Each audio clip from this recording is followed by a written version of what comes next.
معزز سامعین کرام، آپ سن رہے ہیں دیار اردو چینل پر داستان امیر حمزہ، سب ہیڈنگ امیر حمزہ کی قید اور رہائی۔ امیر نے جب سنا تب ہتھیار کھول کر اس پر گھوڑا ڈالا اور کنویں کے کنارے پر آ کر گھوڑا امیر کا رکا۔ امیر نے ایزی اور کوڑے مارے، تب گھوڑے نے جست کی۔ گھوڑے کے اگلے پاؤں کنویں سے باہر پڑے اور پچھلے کنویں کے اندر۔ گھوڑا تو نکل گیا مگر امیر کنویں کے اندر گرے اور حدیث کے لشکر نے مٹی ڈال دی اور خندق پر پانی بھروا دیا۔ یہاں عمرو کنویں میں اترا تو امیر کو نہ پایا، کیونکہ امیر وہاں سرنگ کھود رہا تھا اور کہتے تھے، یا الہی یہ سرنگ حدیث کے دربار میں جا نکلے۔ جب عمرو نے امیر کو نہ پایا تو کوڑا اٹھا کر ادھر ادھر تلاش کرنے لگے۔ جب بہت جستجو کی تو وہاں ایک راہ نظر آئی اور کھودنے کی آواز سنائی دی۔ تب عمرو بھی اس سوراخ میں گھسا اور دیکھا کہ امیر خنجر سے سرنگ کھود رہے ہیں۔ امیر ڈرے کہ یہ کیا بلا پیدا ہوئی ہے۔ امیر نے چکماک کمر سے کھول کر الگ جھاڑی اور عمرو کو دیکھ کر ہنسے اور کہا، اے عیار، تو اپنا مسخرہ پن چھوڑ۔ عمرو نے پوچھا، آپ یہ کیا کرتے ہیں؟ امیر نے فرمایا، سرنگ کھودتا ہوں اور انشاءاللہ یہ سرنگ حدیث کے دربار میں نکلے گی اور میں حدیث کو تخت سمیت پٹکوں گا۔ عمرو نے کہا، کھودنا میرا کام ہے، مٹی تم نکالو۔ جب عمرو نے کھودنا شروع کیا اور امیر مٹی نکالنے لگے، یکا یک عمرو کے خنجر کی نوک حدیث کے تخت کو لگی۔ تب عمرو تخت کے نیچے چھپا اور امیر باہر نکلے تو حدیث تخت پر اور پسرے قارون کرسی پر اس کے آگے بیٹھا الاف زنی کر رہا تھا۔ حدیث نے تو دیکھا کہ میں نے یہ ہیلا اسی واسطے کیا تھا، یہ اسی بات میں تھا کہ یکا یک پسرے قارون کی نظر امیر پر پڑی تو جلدی سے باہر آیا اور گھوڑے پر سوار ہو کر میدان کا راستہ لیا۔ امیر نے نعرہ کیا اور حدیث کا تخت اٹھا کر زمین پر مارا اور عمرو نے دوڑ کر حدیث کو باندھا اور یہ شور تمام شہر میں ہوا۔ یہ سن کر پہلوان دوڑے اور قلعے کے دروازے کو توڑ کر اندر آ گئے۔ امیر نے کہا، اے یارو، خبردار ہو کہ پسرے قارون کہیں جانے نہ پائے۔ اتنے میں یہ خبر پہنچی کہ پسرے قارون شہر سے باہر گیا ہے۔ یہ سنتے ہی ایک کھلی پیٹھ کے گھوڑے پر سوار ہو کر امیر دوڑے اور عمرو بھی ہمراہ ہوا۔ تھوڑی دور جا کر دیکھا کہ ایک چرواہا بھاگا جا رہا ہے۔ عمرو نے کہا، مت بھاگ، کھڑا رہ۔ اس نے کہا، کھڑا ہوں، کیا کہتے ہو؟ امیر نے کہا کہ کوئی سوار اس راہ سے گیا ہے۔ اس نے کہا، ایک سوار ابھی ادھر سے آیا اور مجھے کئی کوڑے مار کر میری روٹیاں چھین لی اور چلا گیا۔ اس واسطے میں تمہیں دیکھ کر بھاگنے لگا کہ خدا جانے تم بھی میرے ساتھ کیا سلوک کرو گے۔ امیر نے کہا، تو میرے ہمراہ چل کہ میں تیری روٹیاں دلا دوں۔ غرض کہ چرواہا عمرو اور امیر کے ایک ساتھ چلے اور پسرے قارون قریب 10 کوس گیا تھا تو دل میں خیال کیا کہ اگر امیر نے میرا پیچھا کیا تو 4 کوس سے زیادہ نہ کرے گا اور میں 10 کوس آ چکا ہوں۔ یہ خیال کر کے ایک حوض کے کنارے اترا اور کپڑے اتار کر نہانے لگا۔ عمرو، امیر اور چرواہا یہ تینوں وہاں آ پہنچے اور کہا، اے کافر، تو کہاں جائے گا؟ پسرے قارون نے کہا کہ مجھے کپڑے پہننے اور ہتھیار لگانے دو۔ امیر نے اس کے کپڑے اور گھوڑا اور ہتھیار اور روٹی چرواہے کو دی اور اسے قید کر کے ہمراہ لیا، اور چرواہا کپڑے پہن کر ہتھیار لگا کر گھوڑے پر سوار ہو کر امیر کے ساتھ چلا اور راہ میں عمرو سے پوچھا، یہ کون ہے؟ کہا کہ امیر حمزہ بن عبد المطلب ہیں۔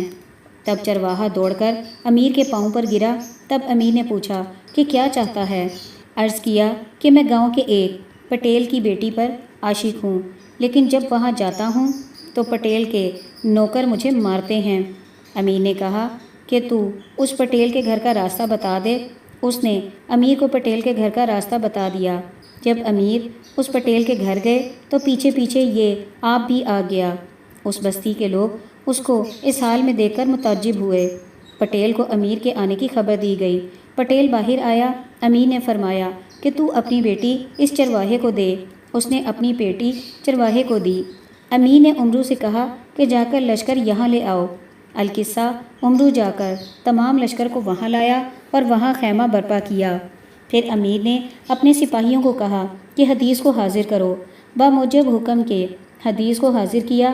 امیر نے کہا اے حدیث کہو خدا ایک ہے اور حضرت ابراہیم علیہ السلام کا دین برحق ہے۔ حدیث نے کہا میں یہ بات ہرگز نہ مانوں گا۔ تب امیر نے حکم دیا کہ اسے استفتیٰ نوش کے حوالے کر دو۔ پس استفتیٰ نوش نے تلوار نکال کر تن سر سے جدا کیا اور امیر نے دوسرے دن یہاں سے رخصت ہو کر روم کا راستہ لیا۔ سب ہیڈنگ امیر حمزہ کا عزیز مصر کی بیٹی سے عقد۔ امیر باتوکیر جب سرحد روم میں پہنچے تو امیر المومنین عباس رضی اللہ تعالیٰ عنہ کو فرمایا کیسر روم کو خط لکھو۔ غرض حضرت عباس نے خط لکھ کر حمزہ بن عبد المطلب کی طرف سے کیسر روم کو معلوم ہو کہ 3 سال کا خراج زیر پایا تخت نوشیروان عادل نہیں پہنچا، اس واسطے مجھے تم پر نامزد کیا ہے کہ بازور جبر لوں۔ سو یونان میں جا کر وہاں کے پہلوانوں کو قابو میں کیا۔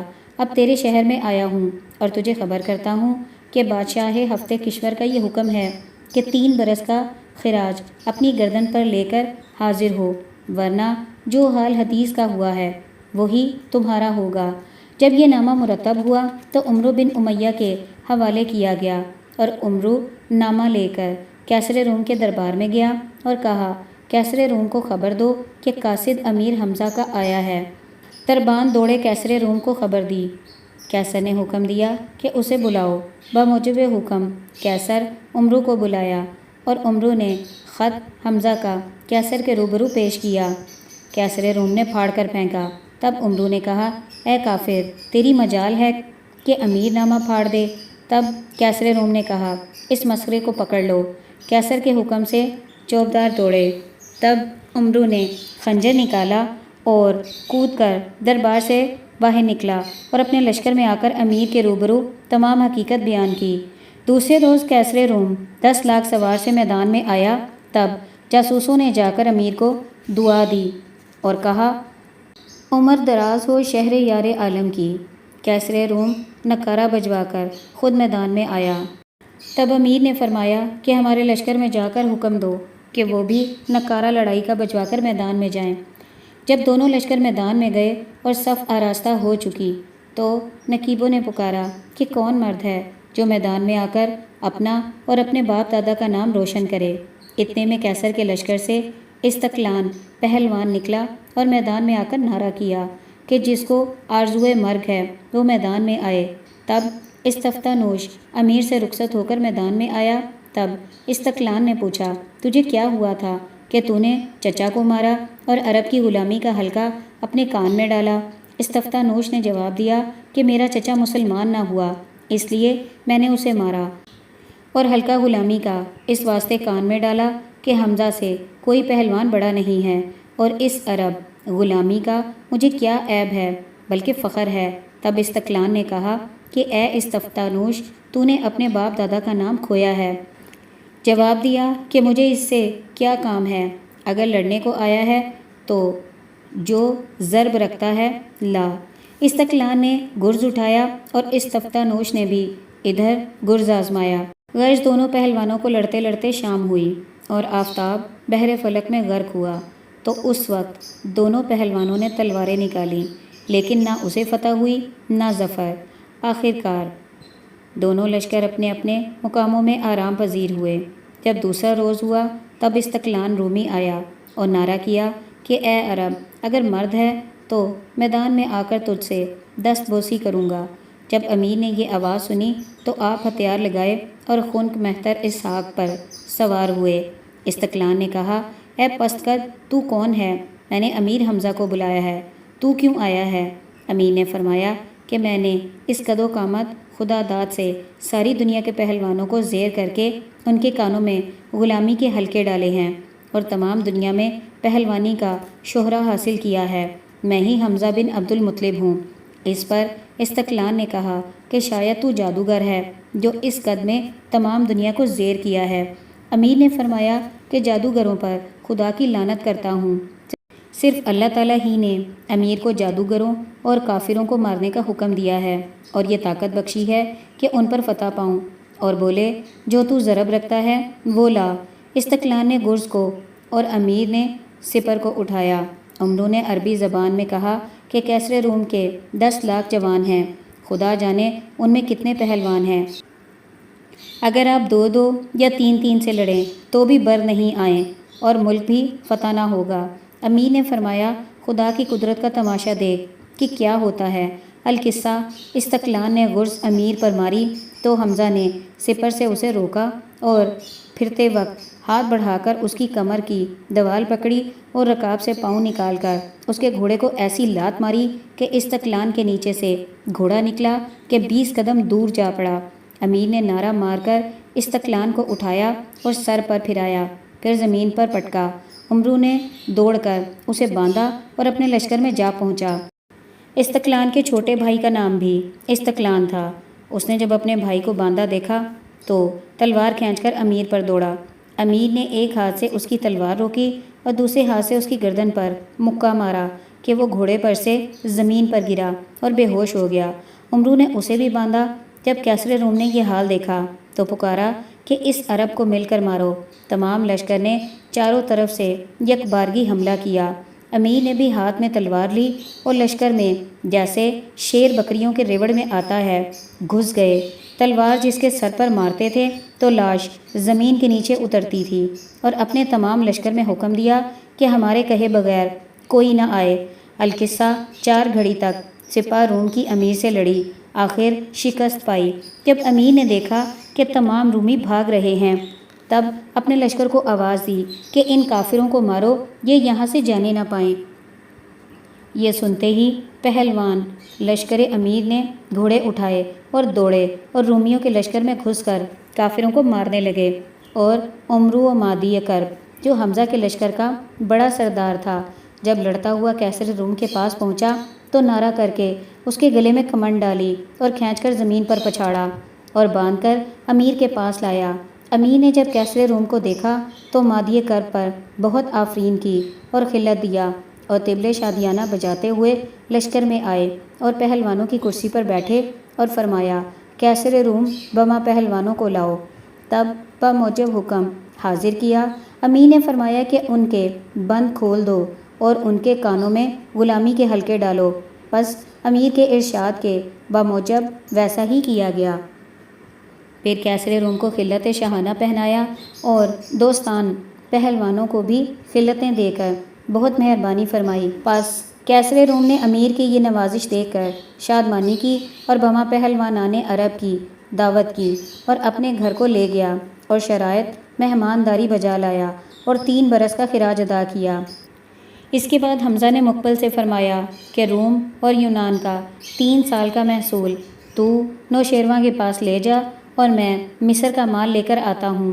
غرض مقبل نے بموجب حکم روم یونان کا مال لے کر مدائن کی راہ لی اور منازل طے کر کے مدائن میں پہنچا اور نوشیروان کو خبر کی۔ نوشیروان نے مقبل پر نوازش فرمائی اور امیر کا حال پوچھا۔ بعدہ امیر نے مصر کی راہ لی اور کیسر روم کو وہیں چھوڑا اور استقلان کو ساتھ لیا اور مصر میں پہنچے، اور عزیز کو امیر کے آنے کی خبر ہوئی کہ امیر روم فتح کر کے اب ادھر آیا ہے۔ تب عزیز نے وہاں کے اکابروں کو جمع کر کے مشورہ کیا کہ کیا کرنا چاہیے۔ سب نے یہ صلاح ٹھہرائی کہ دل میں نفاق رکھ کر حمزہ کا مطیع ہونا چاہیے اور ضیافت کے بہانے سے اسے گھر میں لا کر شراب اور کھانے میں دوا بے ہوشی دے کر امیر کو بما اس کے پہلوانوں کے باندھ لینا۔ پس یہ مشورہ طے کر کے عزیز مصر ہدیہ اور پیشکش لے کر مصر سے باہر آئے اور امیر سے ملے۔ امیر نے اس کی بہت خاطرداری کی اور خلعت دیا۔ اس وقت عزیز نے کہا کہ اے امیر، جیسا کہ اپنی مہربانی سے کیسر روم کو سرفراز کیا ہے، اسی طرح سے مجھے سرفراز کر کے میرے غریب خانے میں تشریف لائیں۔ امیر نے قبول کیا اور دونوں یونانی پہلوانوں کو لشکر میں چھوڑ کر آپ تمام پہلوانوں سمیت شہر میں داخل ہوئے۔ اس کے بعد شراب کا دور چلا۔ عزیز کے حکم سے شراب میں بے ہوشی کی دوا ملائی، سو پیتے ہی تمام یاروں کو بے ہوشی پیدا ہوئی۔ اس عرصے میں مادی کرب نے کہا، اے لندور دیکھ، تمام ڈیرے کے بانس کیوں تھر تھر آتے ہیں؟ لندور نے کہا، یہ تیرے اوپر گرے گا۔ یہ کہتے ہی لندور گر پڑا۔